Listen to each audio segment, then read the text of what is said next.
ಮತ್ತೆ ತಿರುಗಿ ಯಾಕೆ ಈಗ? ಯಾಕಂದರೆ ನೀನು ಬೆಂಕಿಯಾಗಿ ಮಾರ್ಪಡಲಿಲ್ಲ. ನೀನು ದೇವರಿಗೆ ತಕ್ಕ ಸಮಯ ಕೊಡ್ತಾ ಇಲ್ಲ. ನೀನು ಪ್ರಾರ್ಥನೆ ಮಾಡ್ತಾ ಇಲ್ಲ. ನೀನು ಪ್ರಾರ್ಥನೆ ಮಾಡುವುದಿದ್ದರೆ ನೀನು ಪರಲೋಕದ ದೇವದೂತರನ್ನು ಕೆಳಗಡೆ ಇಳಿಸುವಂತ ಮಕ್ಕಳು ಹಾಗೂ ಮಾರ್ಪಡುತ್ತಾರೆ. ಹಲ್ಲೆಲೂಯ. ಅದಕ್ಕಾಗಿ ಪ್ರಿಯ ದೇವರ ಮಕ್ಕಳೇ, ಪ್ರಾರ್ಥನೆ ಮಾಡದಿದ್ದರೆ, ಅಂದರೆ ಯಾರಿಗೆ ಪ್ರಾರ್ಥನೆ ಮಾಡದಿದ್ದರೆ? ನಿಮ್ಮ ವೈರಿಗೆ ಪ್ರಾರ್ಥನೆ ಮಾಡದಿದ್ದರೆ, ನಿಮ್ಮ ಅಕ್ಕಪಕ್ಕದವರಿಗೆ ಪ್ರಾರ್ಥನೆ ಮಾಡದಿದ್ದರೆ, ನಿಮ್ಮ ದೇಶಕ್ಕೆ ಪ್ರಾರ್ಥನೆ ಮಾಡದಿದ್ದರೆ ನೀವು ಪಾಪಿಗಳಾಗಿ ಮಾರ್ಪಡ್ತೀರಿ. ಅಂದರೆ ದೇವರ ದೃಷ್ಟಿಯಲ್ಲಿ ನಾವು ಪಾಪಿಗಳಾಗಿರುತ್ತೇವೆ. ಹಲ್ಲೆಲೂಯ. ಅದಕ್ಕಾಗಿ ನಮ್ಮ ವೈರಿಗಳಿಗಾಗಿ ಪ್ರಾರ್ಥನೆ ಮಾಡಬೇಕು, ನಮ್ಮ ಊರು ಜನರಿಗಾಗಿ ಪ್ರಾರ್ಥನೆ ಮಾಡಬೇಕು, ನಮ್ಮ ನಗರಕ್ಕೆ, ನಮ್ಮ ದೇಶಕ್ಕೆ ನಾವು ಪ್ರಾರ್ಥನೆ ಮಾಡಬೇಕು. ಈ ಉಪವಾಸ ಪ್ರಾರ್ಥನೆ ಈ ಲೋಕದಲ್ಲಿ ಪ್ರತಿಯೊಬ್ಬರಿಗೆ ಒಂದು ಉಪವಾಸ ಪ್ರಾರ್ಥನೆ ಬರುತ್ತದೆ. ಆದರೆ ಕ್ರೈಸ್ತ ಮಕ್ಕಳಾಗಿರುವಂತ ನಾವು ನೀವು ಆ ಒಂದು ಸಂಪ್ರದಾಯ ಹಿಡಿದುಕೊಳ್ಳದ ಹಾಗೆ. ಹಲ್ಲೆಲೂಯ. ನಾವು ನೋಡುತ್ತೇವೆ, ಇದು ಈಸ್ಟರ್ ಅದು ಇದು ಎಲ್ಲ ಒಂದು ಎಲ್ಲಿಂದೋ ಬರುತ್ತದೆ.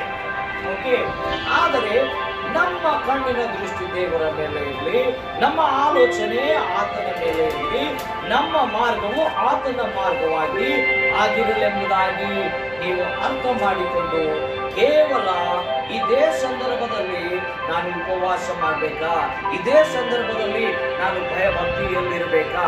ಇಲ್ಲ ಪ್ರಿಯ ದೇವರ ಮಕ್ಕಳೇ, ಪ್ರತಿಯೊಂದು ದಿವಸ ದೇವರು ನಮಗೆ ಕೊಟ್ಟಿರುವುದು ಅದು ಪರಿಶುದ್ಧವಾದ ದಿವಸವಾಗಿದೆ, ಅದು ಒಳ್ಳೆಯದಾಗಿದೆ.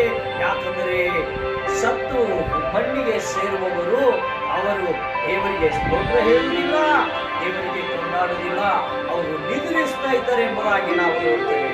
ನಾವು ನೀವು ಎಚ್ಚರವಾಗಿದ್ದೀವಿ, ನಾವು ನೀವು ಜೀವಿತ ಸಂಖ್ಯೆಯಲ್ಲಿದ್ದೀವಿ. ಅದಕ್ಕಾಗಿ ನಾವು ನೀವು ಏನ್ ಮಾಡಬೇಕು? ಈ ದಿವಸ ಕೊಟ್ಟಿನಾಗ ದೇವರಿಗೆ ಸ್ತೋತ್ರ ಹೇಳಿ, ಆತನನ್ನು ಕೊಂಡಾಡಿ, ಪ್ರಾರ್ಥನೆ ಬಲ ಹೊಂದಿಕೊಂಡು, ಪ್ರಾರ್ಥನೆ ವೀರರಾಗಿ, ಪ್ರಾರ್ಥನೆ ಶೂರರಾಗಿ, ಪ್ರಾರ್ಥನೆ ಅಭಿಷಕ್ತರಾಗಿ ನಾವು ಈ ಉಪವಾಸ ಪ್ರಾರ್ಥನೆಯಲ್ಲಿ ಕಲ್ತ್ಕೊಂಡು ನಾವು ಪ್ರತಿ ದಿವಸ ಪ್ರಾರ್ಥನೆ ಮಾಡುವಂತ ಕ್ರೈಸ್ತ ಮಕ್ಕಳಾಗಿರುವಂತ ನಾವು ನೀವು ಈ ಉಪವಾಸ ಪ್ರಾರ್ಥನೆ ಆಗಿದ ಮೇಲೆ ಕೂಡ ಒಂದು ವೇಳೆ ನಮ್ಮಿಂದ ಉಪವಾಸ ಪ್ರಾರ್ಥನೆ ನಮಗೆ ಮಾಡಲು ಆಗುತ್ತದೆ ಅಂದ್ರೆ ಕೂಡ ನಾವು ವಾರದಲ್ಲಿ ಒಂದೊಂದು ಸಾರಿ ಉಪವಾಸ ಮಾಡಬೇಕು. ಆದ್ರೆ ದೇವರ ವಾಕ್ಯ ಹೇಳುತ್ತದೆ, ನೀವು ಉಪವಾಸ ಮಾಡುವುದು ನನಗೆ ಇಷ್ಟ ಇಲ್ಲ. Hallelujah, hallelujah. ಯಾಕಂದ್ರೆ ನೀವು ಕಷ್ಟಪಡುವುದು ನನಗೆ ಇಷ್ಟ ಇಲ್ಲ ಅಂತ ಇದ್ದಾರೆ. ಅಂದ್ರೆ ನೀನು ಉಪವಾಸ ಮಾಡಬೇಡ ಅಂತ ನಾನು ಹೇಳ್ತಾ ಇಲ್ಲ, ನೀನು ಕಷ್ಟಪಡಬೇಡ ನಿನ್ನ ಉಪವಾಸದಲ್ಲಿ. ನೀನು ಉಪವಾಸ ಮಾಡುವಾಗ ದೇವರಿಗೆ ಬ್ಲೇಮ್ ಮಾಡಬೇಡ.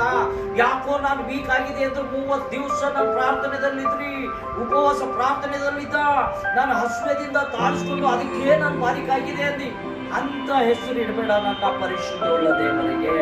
ನನ್ನ ದೇವರು ನಿನ್ನ ಉಪವಾಸದಲ್ಲಿ ಕೂಡ ಯೌವನ ಬಲವನ್ನು ನಿನ್ನ ಒಳಗಡೆ ಹಾಕುವನು, ಇನ್ನ ಸೌಂದರ್ಯವಾಗಿ ನಿನ್ನ ಮುಖವನ್ನು ತಿರುಗಿಸುವವನು, ಇನ್ನ ಬಲವಾಗಿ ನಿನ್ನನ್ನು ಅಭಿಷೇಕಿಸುವನು ಅಂತ ಒಳ್ಳೆ ದೇವರನ್ನು ನಾವು